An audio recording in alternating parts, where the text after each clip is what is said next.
Mas marami akong mamatay, mas lalo akong lumalakas. Habang nakatingin sa sementeryo, tinanong ni Kiao Mu, narito pa ba ang iba pang mga general sa lungsod? Sumagot si Haishuan, nakaburol na silang lahat dito. 20 taon na ang lumipas mula nang mamatay sa labanan si General Li Changji.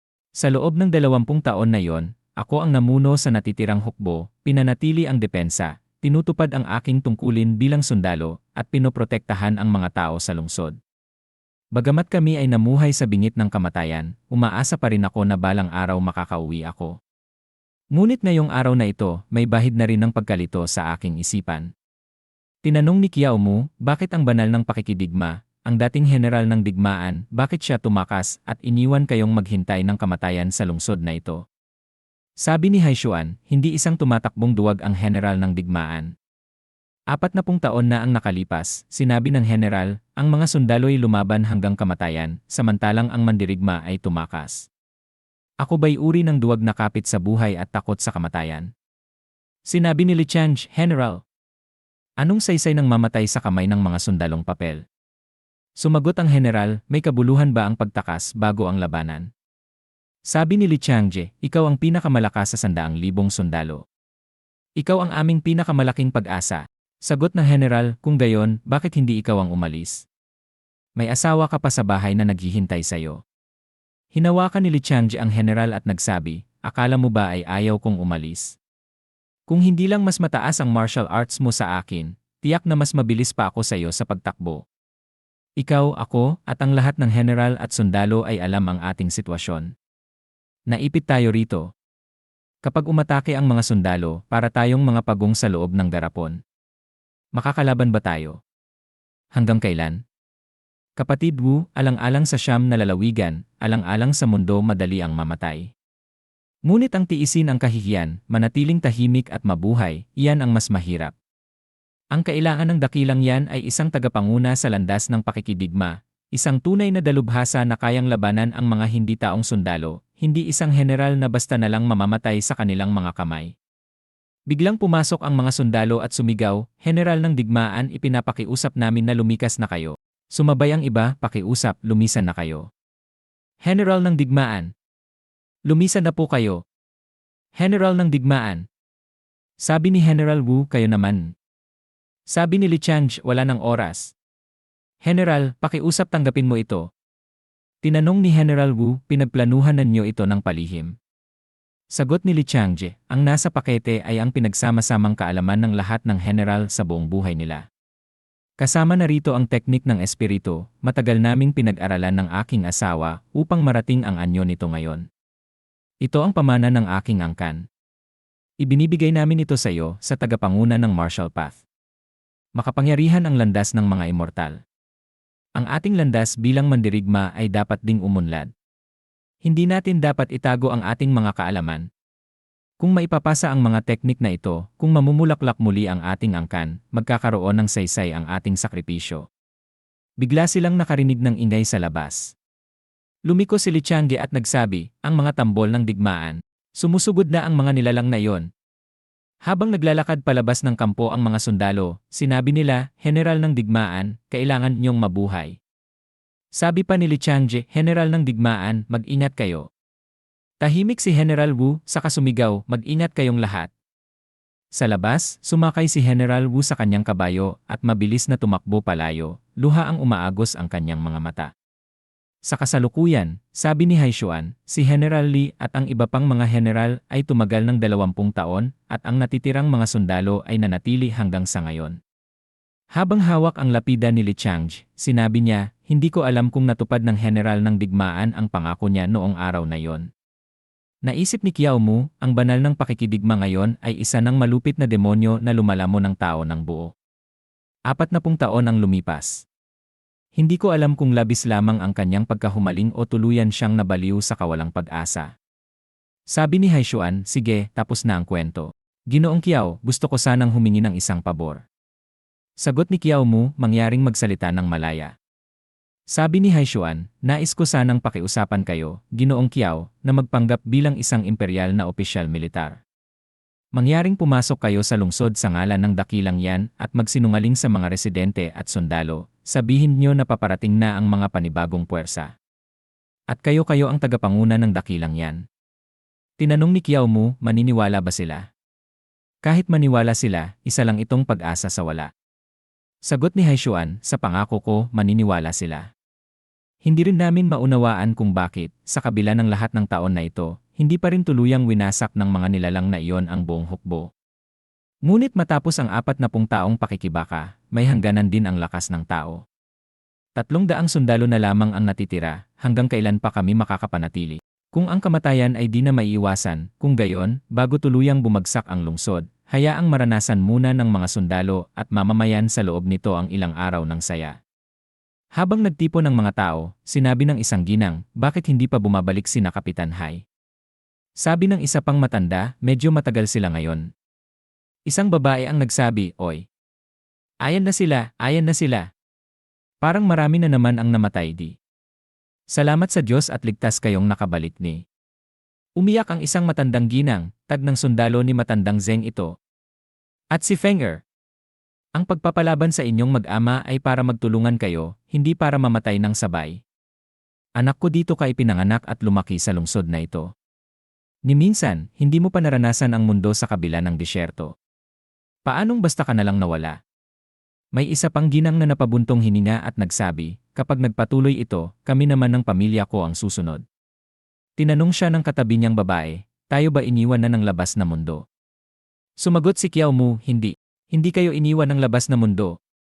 Ang pangalan ko ay Kiao Shuangsen, isang komandante ng 10,000 mula sa hukbong pumupuksa ng mga immortal ng dakilang yan. Hindi kayo nakalimutan ng dakilang yan. Ang lahat ng sakripisyo at pagtitiis dito sa nag-iisang lungsod sa loob ng 40 taon ay kakalat sa buong Siyam na lalawigan. Hindi ako nag-iisa, ako ay isang tagapanguna na naglalakbay upang magmasid. Kakapulong ko lang kay Kapitan Hai. Paparating na ang mga panibagong puwersa. Nasa likuran ko ang libu-libong kabataang mandirigma. Sigaw ng mga tao, kamangha-mangha. Ligtas na tayo. Sa wakas, makakaalis na rin kami sa lugar na ito.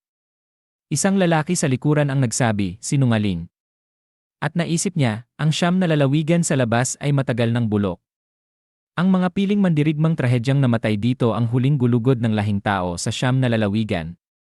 Ang mga templo ng Siyam na dakilang sekta ng immortal ay bukas na sa halos lahat ng pangunahing lungsod sa Siyam na lalawigan. Ang natitirang hukbo na ito at ang lungsod na ito matagal nang tinalikuran ng dakilang yan. Ikaw, sino ka talaga? Habang nagtitigan sila. Sa ibang tagpo sa kampo militar ng Lone City, naisip ni Kiao Mu, hiniling sa akin ni Haishuan na magkunwaring panibagong puwersa, isang ilusyon lamang upang pawiin ang uhaw. Kailangan kong humanap ng paraan upang matulungan silang makaalis. Marahil ay balot sa harang ang lugar na ito. Ang mga sundalong multo na nakita ko sa araw ay nilikha rin sa pamamagitan ng mahika. At ang mga ligaw na kaluluwa ay tumungo sa iisang direksyon, tiyak may isang taong kumokontrol sa lahat ng ito. Kailangan kong hanapin ang nasa likod ng lahat ng ito. Biglang, isang mabilis na hiwa ang nagpawala sa liwanag ng kandila, at isang espada ang nakatutok sa leeg ni Kiao Mu. Sabi ni Master Lu Yanbei, sinungaling. Ano ang layunin mo rito? Sumagot si Kiao Mu, ikaw pala. Parang nakita na kita kanina. Tinawag mo akong sinungaling. May ebidensya ka ba? Sagot ni Master Lu Yanbei, tigil na ang satsat. Ni ang emperador ng dakilang yan ay hindi kayang hamunin ang mga immortal. At kung sakali mang baliw na siya, bakit isang matandang gaya mo pa ang ipapadala bilang tagapanguna? Naisip ni Kiao Mu, ito rin pala ay isang tagalabas na gaya ko. May isa pang mandirigmang nakapasok sa Lone City. Sabi ni Kiao Mu, sige. Sasabihin ko kung sino talaga ako. Bigla niyang pinindot ang sahig, pagkatapos ay sinipa si Master Lu Yanbei sabay sabing, pero kailangan mo muna akong talunin. Na-block ni Master Lu Yanbei ang atake at nagsabi, maganda ang galaw mo. Kung ganoon, subukan natin. Tumalon siya papunta kay Kiao Mu at nagpakawala ng maraming sunod-sunod na mga hiwa. Gumamit si Kiao Mu ng kanyang kasanayan, King Shadow Steps. Umiwas siya sa mga atake ni Master Lu Yanbei at tumalon sa likuran nito. Lumingon si Lu Yanbei at muling umatake. Inilaga ni Kiao Mu ang lahat ng hiwa. Naisip ni Master Lu Yanbei, anong bilis ng teknik na ito?